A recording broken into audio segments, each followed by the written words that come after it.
이사야 14장 앞부분은 바벨론 심판 가운데서 하나님이 이스라엘을 어떻게 대하시는지를 알려줍니다. 제일 먼저 하나님은 야곱을 긍휼히 여기신다고 알려주십니다. 하나님이 야곱을 긍휼히 여기실 때 나타나는 현상은 다름 아니라 이스라엘을 다시 택하신다는 것입니다. 그리고 이스라엘로 하여금 그들의 땅에 두시겠다고 약속하십니다. 이것은 나라가 망하여 노예로 사로잡혀간 이스라엘의 운명을 바꿔주시겠다는 말씀입니다. 그런데 2절을 보면 이스라엘이 여호와의 땅, 즉 약속의 땅에 들어올 때 발생하는 일들이 있습니다. 첫째, 1절에 언급된 나그네 된 사람들인지 아니면 2절에 언급된 민족들인지 확실하지는 않지만 많은 사람들을 노비로 삼을 것입니다. 둘째, 자기를 사로잡던 자들을 사로잡게 될 것이라는 것입니다. 셋째, 자신을 압제하던 자들을 주관하게 될 것입니다. 하나님은 삶에 희망이 없고 포로로 사로잡혀 갔던 이스라엘을 긍휼히 여기시고 그들을 다시 택하셔서 땅으로 돌아오게 하시며 그들의 인생, 사회적 지위를 바꿔주시겠다고 약속하셨습니다. 3절을 보면 이러한 반전을 일으키신 하나님은 이스라엘로 하여금 슬픔과 곤고와 고역에서 안식하게 하신다는 것을 알 수 있습니다. 오늘 말씀을 통하여 하나님은 그 당시 강대국 바벨론을 심판하시는 가운데 이스라엘을 긍휼히 여기시고 그들을 회복시키시며 그들의 사회적 지위가 역전되고 생활에 반전이 일어나게 하시는 분이심을 알게 됩니다. 이와 함께 바벨론 왕의 교만에 대해서 하나님은 심각하게 심판하시는 것을 알게 됩니다. 그가 높아지려 하였지만 오히려 가장 낮은 곳으로 떨어져 몰락하게 하시는 하나님의 정의를 깨닫게 됩니다. 그러므로 우리는 이 땅에서 나의 힘이 막강해지고 사회적 지위가 높아질수록 더욱 겸손해야 함을 깨닫게 됩니다.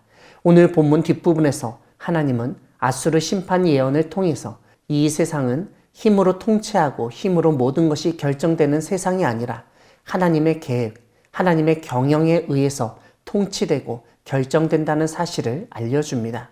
오늘 본문을 보면 하나님은 24절에서 생각이라는 말과 함께 경영이라는 말을 사용하십니다. 이 경영이라는 단어는 26절과 27절에서도 반복해서 나타납니다. 무엇보다 24절에서 하나님은 하나님이 생각한 것은 반드시 되며 경영한 것을 반드시 이루신다는 점을 강조합니다. 더불어서 26절을 보면 이러한 하나님의 생각과 경영은 단순히 이스라엘만을 위한 것이 아니라 온 세계를 향하여 정한 경영이라는 점, 그래서 하나님이 열방을 향하여 편손이라고 알려줍니다.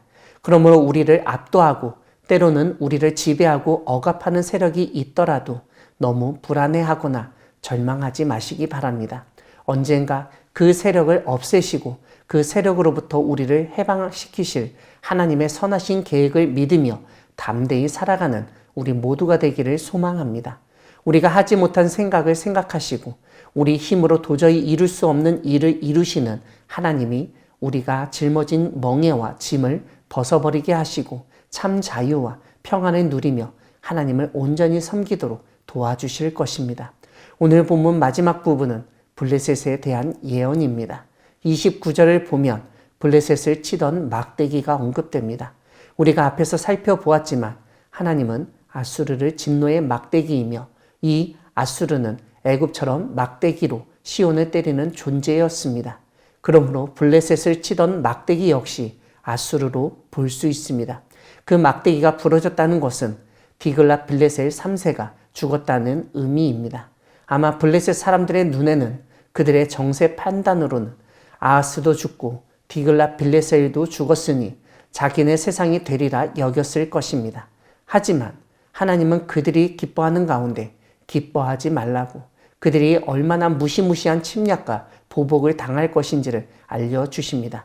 특별히 31절을 보면 블레셋이 다 소멸될 것이라고 선포하십니다. 사랑하는 광야교회 성도 여러분, 하나님은 이 세상 나라와 민족들을 주관하시며 계획하시고 경영하시는 분이십니다. 이 세상의 어떤 권력도 그들이 계획하는 음모도 하나님이 경영하시는 이 세상에서는 통하지 않습니다.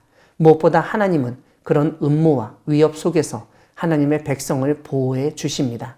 시온을 세우시고 공고한 자들이 피난하도록 도우신 하나님이 오늘 우리 역시 도우심을 믿으며 담대히 나아가는 우리 모두가 되기를 소망합니다. 아멘.